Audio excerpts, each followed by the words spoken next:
Здравейте, аз съм Велизар. За тези, които не ме познават, имам повече от 5 години опит в електронната търговия и дигиталния маркетинг. В днешното видео ще ви разкажа за моя опит с дропшипинга от AliExpress и в общи линии как се получиха нещата при нас, какво се получи, какво не се получи, какви наблюдения имаме като цяло върху дропшипинга на базата на други хора, които следим, мастермайнд групи, в които членуваме, и говоря с моят бизнес партньор, за това говоря в множествено число, и като цяло какъв е експириенс за този бизнес модел и защо не го препоръчваме и смятаме, че той е един от най-трудните и най-рисковани начини да се започне да се продава онлайн. Така че да започваме. Нека първо ви кажа за тези, които не знаете какво точно е дропшипинга от AliExpress в Shopify, макар че този модел е доста популярен, предполагам, че доста хора са чували за него, така че няма да ви отегчавам с дълги описания. Това ще опиша в възможно най-краткия вариант. В общи линии дропшипинга се състои в това. Отиваме в AliExpress, предполагам, че повечето хора знаят какво е AliExpress, и избираме по определени критерии продукти, които могат да се продават добре в Facebook, като ги листваме в нашия собствен Shopify магазин, като не е задължително да е Shopify, може да е WooCommerce, може да е Magento, макар че не съм чул, нали, кой знае колко хора да го правят. Това се казва дропшипинг от AliExpress в Shopify. И пускаме Facebook реклама. Тук ще напиша FB Ads към този Shopify магазин. Когато някой купи от нас, не държим абсолютно никакъв инвентар на склад, когато някой купи от нас, тук отдолу ще го напиша Buyer.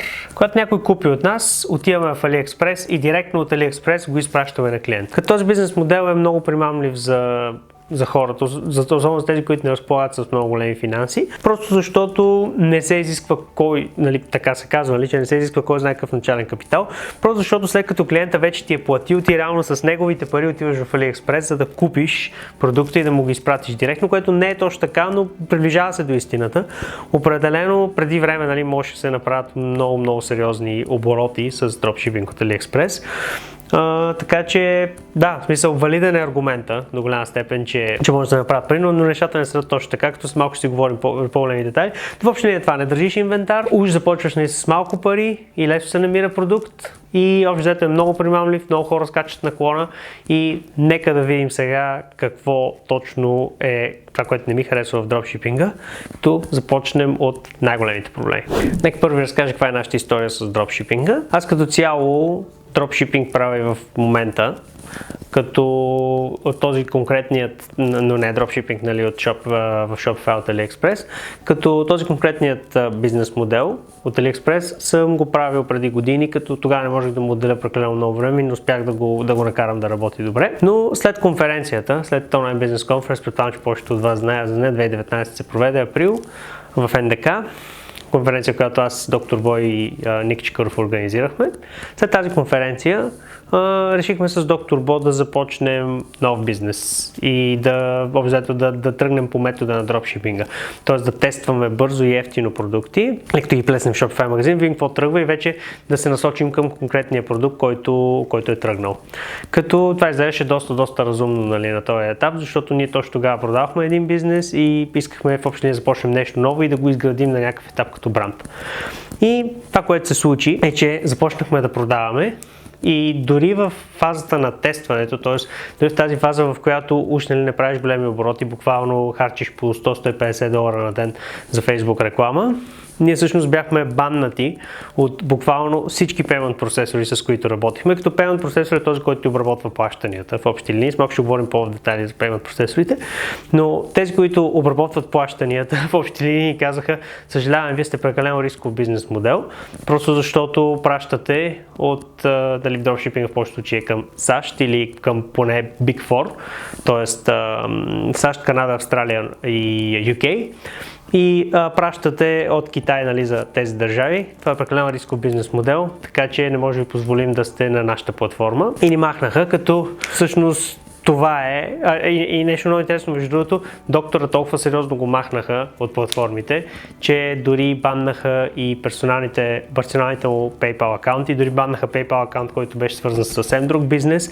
Буквално всичко ни затриха, като да, процесорите всъщност, които ни баннаха, са PayPal и Braintree, като някои от вас може би ги знаят, и това въждето ни вкарва в първата сериозна тема и първия сериозен проблем на дропшипинга, които са payment процесорите. Както вече казах, доста бързо изгоряхме тук и 6 месеца в общи линии държаха парите, като има случаи, в които се случват много по-тегави неща.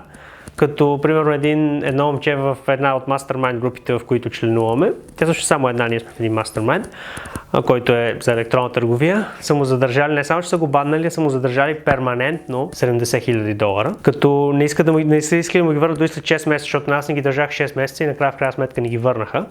Но на него не са искали дори да му ги върнат парите и той в момента ги общо съди PayPal и стърси правата по юридически път, но това е цяло доста тегава процедура и доста кофти. Така че и той просто нищо не е правил нищо незаконно, просто е правил дропшипинг. Но когато правиш дропшипинг, имаш общо много сериозни проблеми с PayPal, защото PayPal мрази този бизнес модел. Brain3, те всъщност са кредит карт процесора на PayPal, те са, така да се каже, обработвача на кредитни карти на PayPal. Те също не по-малко мразят дропшипъри, така че ако използвате някой от тези двата процесора, най-вероятно ще имате проблеми. Той с другите вероятно ще имате проблеми, но всичките тези обороти, които ги гледаме, където са по $10,000, $15,000 на ден и така нататък. В общия случай е много трудно да се направи това нещо от България, просто защото PayPal ще спрат още на, може би, на $1,000-1,500 на ден. Аз мисля, че някъде там ни спряха, не съм 100% сигурен. Някъде там беше, не бяха големи сумите. Това, което случи нас, просто PayPal ни изпрати имейл и ни каза, не искаме повече да правим бизнес с вас. По-лекия вариант е да казват, задържаме ти между 20 и 40% от целия оборот, го задържаме за период от 45 до 90 дни. Някои хора минават и с това. Една идея по-тежкото от това нещо е да ти задържат всичките пари за период 45-90 дни и в общи линии тогава много трудно ли можеш да оперираш с парите на клиента, нали, както се казва. Така че PayPal като цяло е с много сериозни проблеми с него и ако някой е решил все пак да прави дропшипинг, задължително сложете ап в Shopify магазина, който да слага автоматично тракинг номерата от Китай към PayPal. Макар че нас и това не ни спаси, ние го правихме, но PayPal все пак ни банна, защото той вижда, че общо са китайски e-пакет тракинг номера, тогава изпращахме по този начин. Така че в общи линии имайте предвид, че payment процесорите не обичат този международен арбитраж. Това не са само те, много хора са имали проблеми и с Stripe, има баннати дропшипъри от Stripe, още дори US дропшипъри, още през 2018-2017 година, нали, когато тогава самите процесори не бяха толкова строи към дропшипърите. Ако все пак искате да правите дропшипинг, защото знам, че някой няма да мога да го убеда да не го прави. Ви съветвам да пробвате с BoostNap. В смисъл, това е процесор, който е доста либерален към дропшиперите, но и с тях ще имате проблеми най-вероятно. Той обработва кредитни карти, нали? PayPal си е PayPal, с PayPal най-вероятно тези от вас, които успеят да намерят печиш продукт, което е, нали, един от следващите проблеми, за които ще говорим. Ако изобщо стигнете до там, не ще имате проблеми почти сигурно с PayPal. И да се надяваме, нали, че никой няма да задържат перманентно парите, както на този човек от нашия мастермайнд са му задържали $70,000, но BoostNap е най-либералният процесор, който се използва и доста широко и в нашата мастермайнд група за тези, които които правят електронна търговия като цяло, като BoostNap, поне последно, доколкото знаме, се интегрираше директно с Shopify, т.е. трябва да използвате междинна интеграция, като мога да ви предложа тук две. Едната е OCU или One Click Upsell на Ezra Firestone, той е взет и променя целият чекаут на Shopify магазина и може да се интегрира с BoostNap, и второто е Intercart, което вече се казва PP Funnels. Като наистина не искам да навлизам хора в прекалено голям детайл тук, PP Funnels. Не искам да влизам в прекалено голям детайл, просто защото това видео не е за това нещо. Просто темата му е друга. Ако това ви е интересно, запишете ми в коментарите, чета и отговарям на всички коментари и ще направя по-сериозно видео по тези теми. Но сега сме тук, за да си говорим като цяло за дропшипинга и какво ми е мнението за дропшипинга. Така че payment процесорите са първия много голям проблем за дропшипинга, защото в общи линии рано или късно повечето от вас ще имат някакъв проблем, ако разчитате на e-packet shipping, дори да качвате тракинг номерата, дори да отговаряте на чарджбетите навременно в payment процесорите. Така че това беше първия проблем. Да минем към следващия. Проблем номер 2 е конкуренцията, а тя буквално е огромна.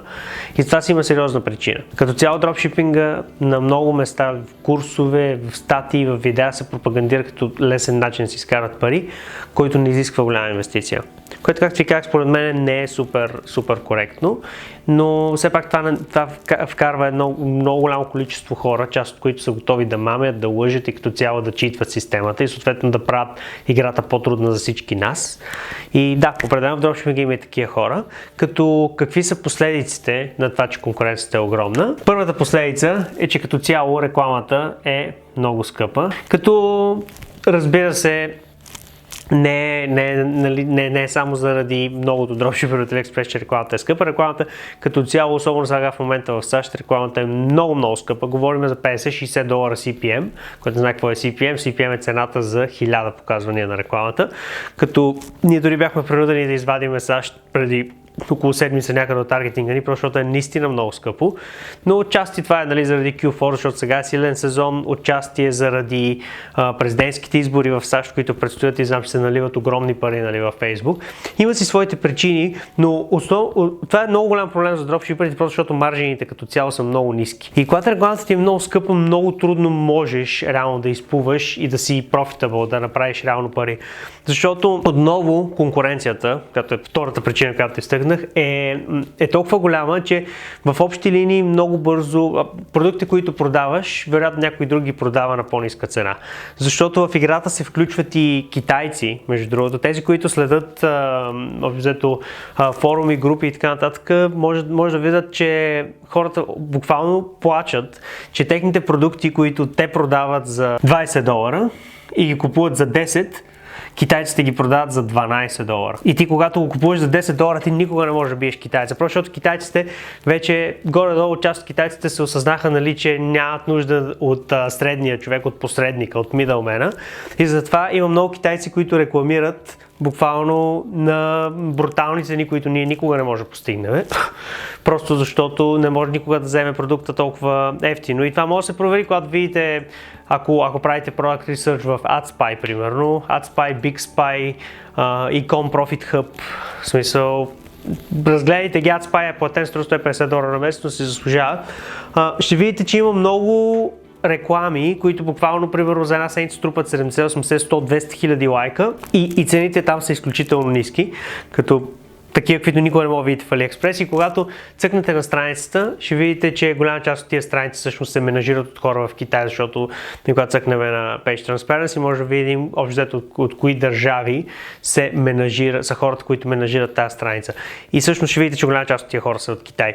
И да, китайците наистина почват да навлизат и правят скъпите реклами още по-тегави, защото когато наистина рекламите са ти скъпи и ти буквално си принуден да свалиш цената, много трудно може да излезеш на някакъв стабилен профит от това нещо. Просто защото буквално с $50-60 CPM, ако продаваш $30 в продукт, ти си мъртъв. Просто почти няма вариант да имаш някакъв брутален conversion rate, за да можеш реално да успееш да изплуваш. Като за това си има си лечение, смисъл, имам какво да ви кажа и по тая тема, но това не е видеото, в което искам да ви го казвам. Сега в момента говорим изцяло за дропшипинга в AliExpress и какво мото не е за него. Така че да, продължаваме. Друг голям проблем на конкуренцията е, че като цяло дори тези хора, които намират печеливши продукти, в общи линии те ги продават около примерно 2-3 седмици, един месец и тия продукти много често умират. Не казвам, че винаги е така, но ако погледнете в AdSpy, вече го напиша, ако някой наистина се интересува, между другото, от като цяло Product Research, дори да не искате да правите дропшипинг, пробвайте AdSpy, мисля, че има 14 дни трайл. Вижте го, вижте какво се продава, защото ще придобиете много интересна представа за как се продават нещата, какво точно се продава, sales copy, sales page и всичките тия работи. Вземете си AdSpy, може да си вземете и BigSpy, който е по-ефтината алтернатива на AdSpy. Няма значение, наистина това не е темата, това минало, просто да ви дам стойност и се сещам за тия работи. Но да си мина на думата. Продуктите умират много бързо. Значи в AdSpy, когато видите някой продукт, казвам, че намирате някой продукт, който изглежда много добър, маржините са добри, което е рядкост, но казваме, че всичко е наред с този продукт. AdSpy казва как е растял този пост като лайкове. Обикновено това изглежда нещо подобно на по този начин. Тук е създаден поста, за да го виждате добре. И изведнъж има много голям спайк на лайковете. Лайковете брутално се качват и после изведнъж става флат, т.е. престават да се качват лайковете. Какво значи това? В рамките на този период този продукт е бил рекламиран много активно и затова лайковете са скачили толкова много. Но когато са видяли, нали, че продуктът вече не е профитабъл, че не прави пари, хората са спрели да го рекламират и в общи линии са тръгнали към това да търсят някакъв друг продукт. И на този период около 2 седмици. Ако не ви вярвате, вижте го, смисъл, не казвам, че абсолютно винаги за всички продукти е така. Просто моите наблюдения в общи линии са такива. Аз като цяло не се занимавам с дропшипинг и не мога да кажа, че съм ресърчвал по-активно, отколкото сега. Но се оказвам, че и сега е така, както е било преди примерно 6-7 месеца. Не мисля, че нещата много са се променили. И продуктите буквално умират много бързо и ти трябва да фанеш един продукт, да го скелнеш, нали, колкото можеш и буквално да бягаш после, защото продукта престава да е... Защото ти в общи линии не мислиш за никаква дългосрочност. Дай удари, нали, като можеш, не мислиш за фънали, за имейл маркетинг, за всичките тия работи, нали, които ти качват lifetime value на клиентите. Така че този бизнес модел ти си обречен непрекъснато да търсиш нови продукти. Както и казах, в България ще е доста трудно да скалирате до примерно... Сега, ако го правиш примерно, ако скалираш за 2 седмици и направиш примерно $1 милион, може. Знам, че има хора, които го правят. Виждал съм го и по групите, и в нашия мастермайнд, така нататък. Но проблема е, че наистина в България много трудно мога да го направим. Тоест, ние трябва просто да играем играта, в която да не превишаваме някакви прагове, освен ако не... С дропшипинг говоря, като ще ви кажа, нали, какво в друго видео ще ви кажа какво точно ние правим и нямаме никакви проблеми с payment процесорите. Но ако сте с дропшипинг, просто не мога да ги превишите прекалено много, защото PayPal ще ви спре. И евентуално и други payment процесори ще ви спрат. Така че в тия 2 седмици вие не можете да вземете максимума, докато някой ви надуши, или дори да е 1 месец. Така че това е, нали, още един сериозен проблем на конкуренцията в дропшипинга. Минем към следващия проблем. Следващия проблем на дропшипингът в AliExpress е като цяло нещо, което вече засегнах, е именно неговата краткосрочност. Като аз ви казах колко бързо умират продуктите и как буквално трябва непрекъснато да се търсят нови продукти, но тази краткосрочност се отразява и в едно друго нещо и това са клиентите. Когато в общи линии ти си поръчал нещо от AliExpress, от китайският ти доставчик и го изпратиш на клиента в САЩ. В общи линии не знам дали предполагам много вас са поръчвали, нали, от AliExpress и знаят горе-долу как идват, по какъв начин идват тези продукти. Говориме за инструкции на китайски, говориме за изключително неясни инструкции, отведно много смачка на кутия, защото в ePacket всеки е ритъл и е правил какво лес с тази кутия. И като цяло говориме много често и за продукти, които не са описани добре, защото ти хващаш ти просто се доверяваш буквално на някой друг дропшипър, му взимаш описанието или взимаш директно описанието в AliExpress, което е. И в общи това описание не винаги е акуратно. В смисъл, ние сме брали ядове с това нещо, много добре знаем как стоят нещата, в смисъл, и как качеството не отговаря. В смисъл, тук говорим, както вече казах, кутия, говориме инструкции, говориме самия продукт. Качеството като цяло е ниско и съответно клиентите не са обикновено много доволни. И когато клиентите не са доволни, в общи линии много трудно можем след това да им продадем нещо друго. И това е проблема на краткосрочността.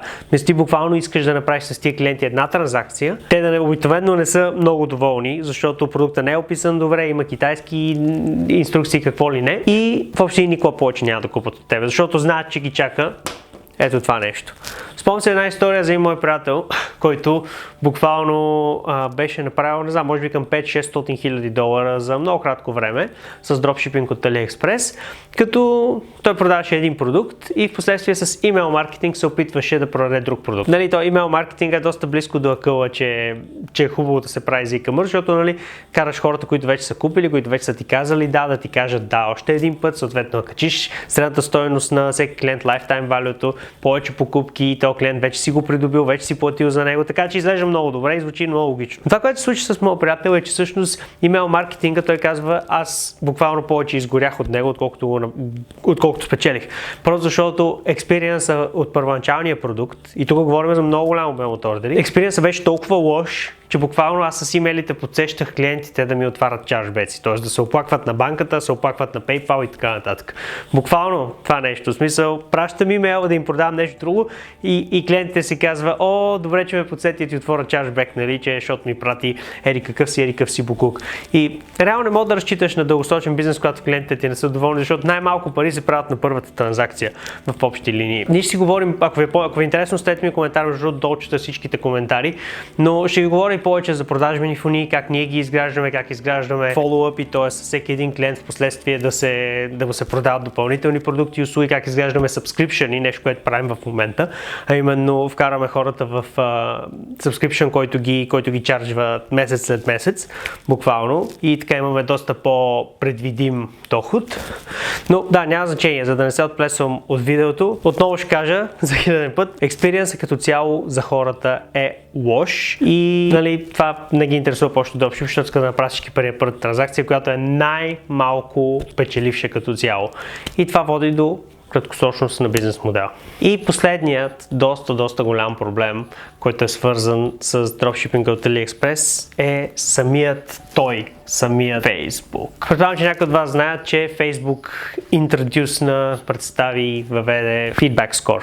Тоест, клиентите след определен период от време след доставката, когато Facebook те тагне, че си e-commerce бизнес, определено време след доставката те изпращат survey, проучване на твоите клиенти и те могат да те оценят по 3 критерия, като първия е качество на продукта, бързина на доставката и customer service, т.е. след продажбен сервис, както го превеждат на български. В общи линии, както вече казах в предишната причина за дропшипинга да не е толкова добър бизнес модел, клиентите в общия случай не са доволни. И този feedback score пада непрекъснато, като скоро Facebook го направиха, че ако паднеш под 2, буквално си out. В смисъл, банват ти акаунта, банват ти бизнес менеджера, евентуално. И в много лоши случаи, тези, които са най-големите несретници, биха им баннали и персоналните Facebook акаунти, нещо, което на нас не ни се е случвало, но знаем, че в групите има хора, на които се е случвало. Така че, въобще, когато клиентите не са доволни, най-вероятно ще имаш проблеми с Facebook, като ти, ако си между 2 и 3, имаш вероятно някакво малко пеналти, т.е. трафикът ти става малко по-скъп. Така че в общи линии не е никак добре да падаш под това, като разбираш, че има някакви стратегии, които могат да помогнат да се преодолее това нещо, като ние дори сега пробваме една такава стратегия, като даваме безплатен продукт на хората, които отиват да ни оценят в Facebook и така ги подтикваме повече хора, нали, да оценяват.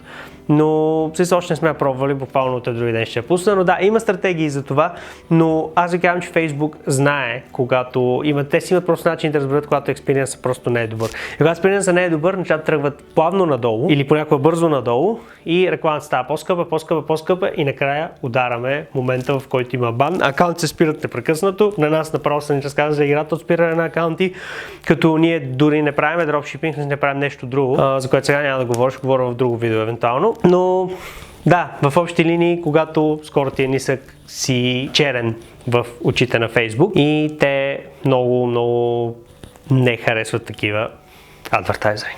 И последната причина, която ще изтъкна, защо не харесвам този бизнес модел, е скоростта на изпращане или shipping speed, ще го напиша SS. Това, което обикновено се случва, когато доставяш от AliExpress, ти плейсваш ордер в самия AliExpress доставчика ти или ако вече си установил някакви отношения, му изпращаш Excel sheet, който Excel sheet може да ти се пълни директно от Shopify или през third party app в Shopify, примерно ние използваме Dixiomi, може би някои от вас са го чували, те се интегрират с една китайска система за изпращане и в общи линии аплодват, когато китайци се изпрати, аплодват тракингите директно в Shopify. Но да, това ще отпресва, няма никакво значение. Това, което се случва е, че когато ти плейснеш ордер в AliExpress, обикновено около 4-5 дни този доставчик му трябват, за да изпрати продукта. Причината за това е, че ти много често не комуникираш директно с доставчика, а комуникираш с някакъв third party reseller, който в момента, в който ти плейснеш ордер при него, той отива и плейсва във фабриката ордер и реално трябва да чака 4-5 дни, като се доставят нещата до неговия адрес и чак тогава може той да ги изпрати, нали, вече конкретно към твоя клиент. След това той изпраща с e-пакет, което е още около 14, може би 20 дни. Виж тук е пакет. Даже някои хора дори не взимат и пакет, което хората, които са в САЩ в общи линии, да, наистина са доста разглезени потребители като цяло, но трябва да играем по техните правила. Мисля, те могат да купат буквално всичко от Amazon с много бърз шипинг за 2 days. В смисъл, голяма част от хората, когато видят някакъв продукт дори от Facebook, отиват и го търсят да си го купат от Amazon. Така че ние трябва в някаква степен да можем по този критерий, по шипинг спида, защото това не е много важно за хората, наистина ви казвам. По шипинг спида трябва да можем да се откроиме, така да се каже, да не сме като всички, нали, които шипват. Обаче ти какъв избор имаш в този случай?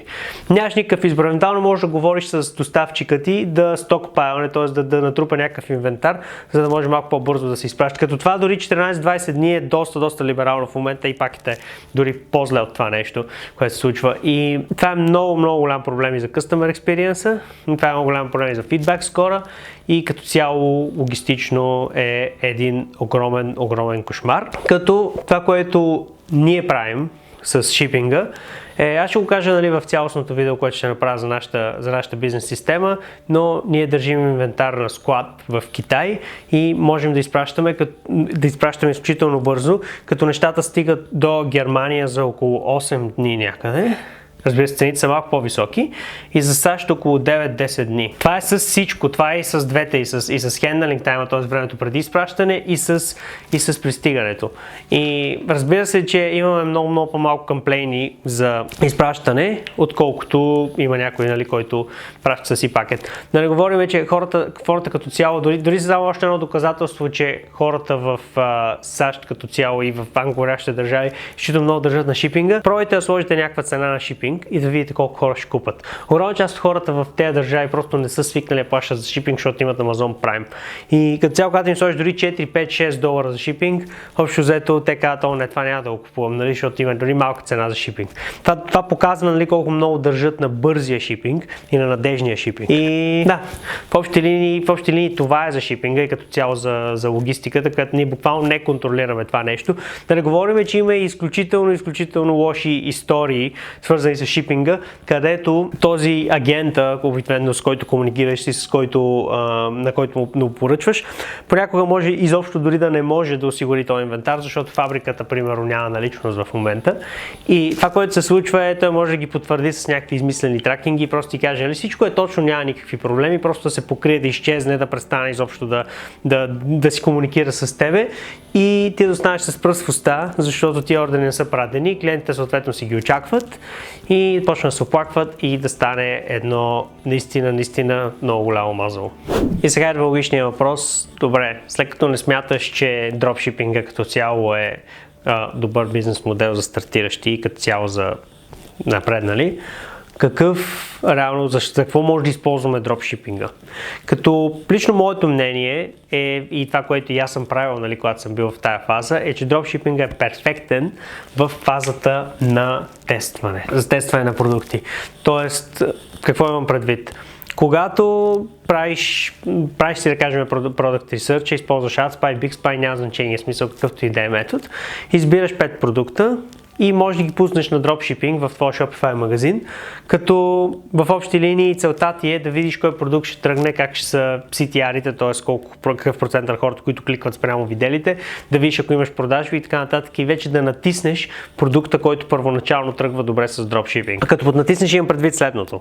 Да се опиташ да изградиш някакъв бранд около него, като да направиш своя собствена опаковка, да притежаваш инвентаря и да го пращаш от своя собствена фабрика, да си измислиш свое собствено име на продукта, което разбира се да бъде и на опаковката, да създадеш така наречения custom content, user generated content, който да бъде твои клиенти, примерно как държат продукта и са щастливи, как използват продукта и така нататък. Това откорява изключително много и не е, нали, типичния дропшипинг, който удри, нали, докато можем да изкараме пари от един продукт, после минаваме на следващия.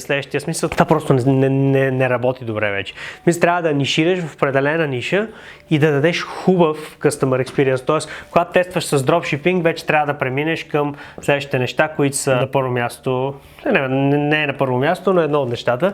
Инвентар, да купиш инвентар, като наистина ще направя друго видео за това нещо. Но това, което ние правим, ние държим инвентара в склада в Китай, който шипва много бързо, буквално към целия свят, към САЩ, към Германия, който ни е силен пазар, към Австралия, извиняйте, Канада, UK, въобще всичко се шипва от склад от Китай.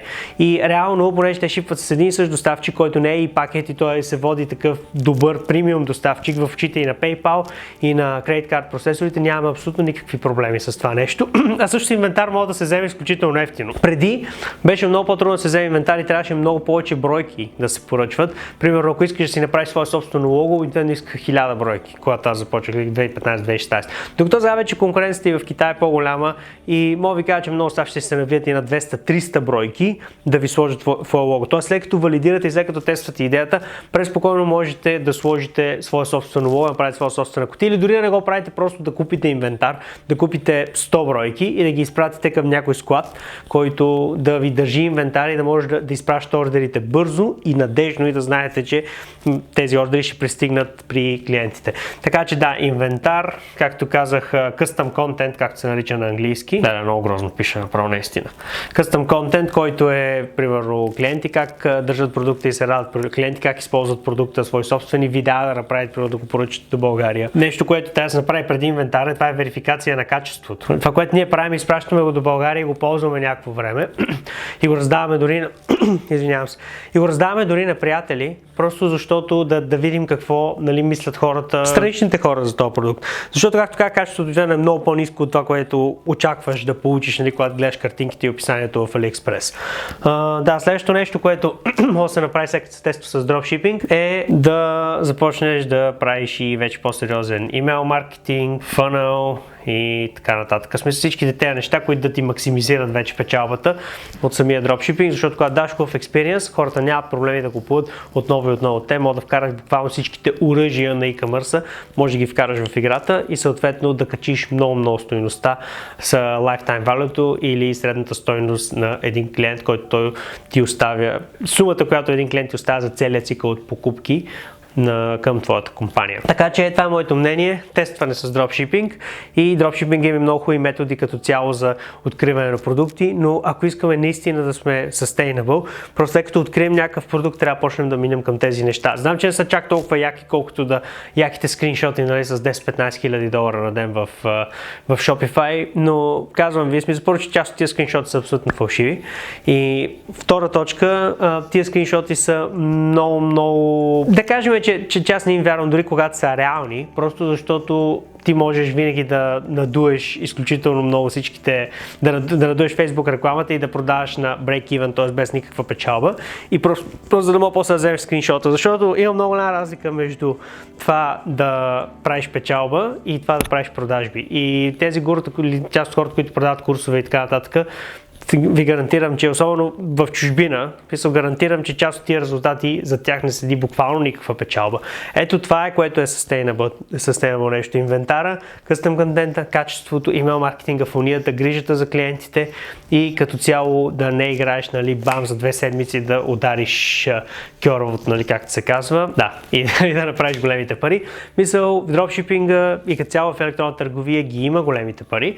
Определено могат да се направят, но трябва да играеш по правилата, по които се играе, за да направиш големите пари. Големите брандове го правят така, големите брандове не правят дропшипинг. И това е абсолютно възможно да се направи дори от България. Мислете, аз поне съм в България, нали, не мога да направя. Можете, не е такъв проблем да си в България. В днешно време мога да намериш и взето да си решиш буквално всичките проблеми на това, че не пребиваваш, нали, в САЩ или в някоя англоговоряща държава, особено както Stripe вече работят в България. Буквално нямаш някакви много сериозни оправдания да не го направиш. Като, да, казах вече, това е пътя. Ако искате да направя видео, в което да опиша нашия бизнес модел, Оставете ми коментар отдолу. Ако се събере наистина достатъчен интерес, защото тези видеа наистина ми отнемат доста време и всичко тук е обмислено и буквално исках да ви дам максимално много стойност, затова наистина внимавах всичко, което казвам.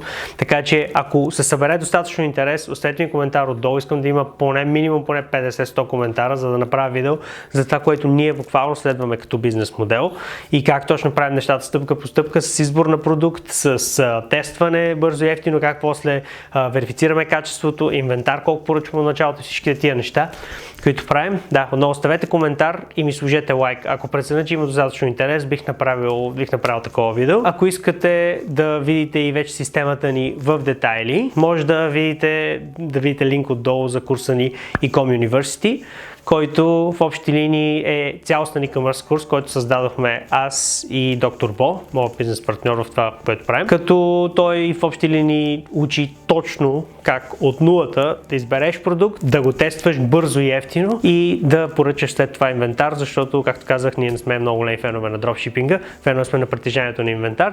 Поръчаш инвентар и да го изградиш вече като свой бранд, как да създадеш продажбената си фуния, как да се разшириш в съседни държави, защото ние учим в общи линии как се продава в България, как се разшириш в Гърция и Румъния. И така, буквално курсът е супер цялостен, мисля, че 18 часа или нещо такова. Вярвам, че на тези, които наистина са сериозни и искат да започнат своето e-commerce приключение, ще ви бъде много полезен, като отново курса учи как се продава в България и малко и в съседните държави, Гърция и Румъния, но имаме планове да го разширим към чужбина, т.е. да ви покажем как да може да продавате в цяла Европа, защото в Европа вече има нюанси, особено в Западна Европа, нали, всяка държава има свои собствени платежни методи, които те си искат, така нататък, има начин да се предоставят локално. Това е апгрейд, който най-вероятно ще се появи в бъдеще. Но да, ако искате да видите цялата ни система за брандиран e-commerce, погледнете отдолу в линка и сте готови, разбира се, да прилагате. Като да, забравих да кажа, че и в тази система влизате в Facebook група, която е затворена, тя е само за членове на курса и там получавате отговори ежедневни от мен и доктор Бо лично, като не сме го дали, нали, това на някой друг, ние си го правим. Ако нещо питате в групата, ние гледаме всеки ден, влизаме и отговаряме. Така че наистина смятам, че ще ви е полезна. Смятам, че най-цялостните e-commerce курсове като цяло, нали, правен. Просто защото е наистина стъпка по стъпка. Да, ако ви е интересно така, оставете ми коментар, ударете един лайк и ако се натрупат достатъчно лайкове, коментари и преценя, че има достатъчно голям интерес, ще направя видео, в което ще ви опиша целият ни бизнес модел, т.е. как правим нещата и как минаваме от дропшипинг към създаване на собствен бранд. Благодаря ви, че бяхте с мене. Наистина се надявам това видео да ви е харесало. Много се постарах и за информацията, и за осветление и всичките тия работи. Знаете, че по принцип не се чак толкова. Правя ги нещата, нали, с телефона, по-леко и така нататък, но реших, че е време малко да кача качеството, така че надявам се, че ви харесва. И ако ви харесва, споделете го с приятел, на който ще му бъде полезно и който се чуди, примерно, дали да започне дропшипинг. Вярвам, че може да му бъде полезно и да му даде перспектива. Аз не казвам, че моето мнение е абсолютно единственото и не казвам, че е правилното, но смятам, че ви дадох наистина ясна перспектива за дропшипинга и вече сте свободни да потърсите повече информация за това нещо, където решите и на други места. Така че това бях аз, Велизар. До скоро!